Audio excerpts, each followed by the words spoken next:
Hey guys, check out this really cool tool. Have you ever needed to remove a particular item in a picture and you're not savvy enough on Photoshop on how to do so? Let me show you this really cool tool that actually does a really good job in removing images, moving things in an image that shouldn't be there.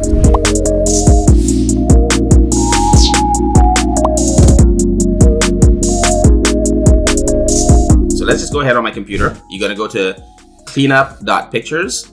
Click on this little icon to pop it open, and I'm going to go ahead and select a picture on my computer. All right, so I'm going to take this one right here, and I'm going to open this on. And let's say, for instance, I wanted to use this picture, but I'm not using this picture, and I don't want to use this little vase on the wall in the background.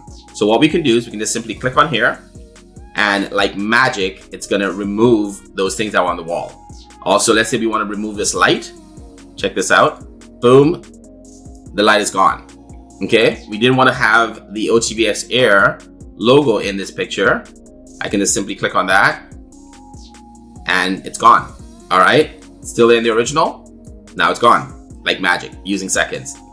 All right, if you like this comment, please let me know in the comments below. And if you want to use this, just go to cleanup.pictures. Absolutely free. Great resource. Take care. Feel free to share.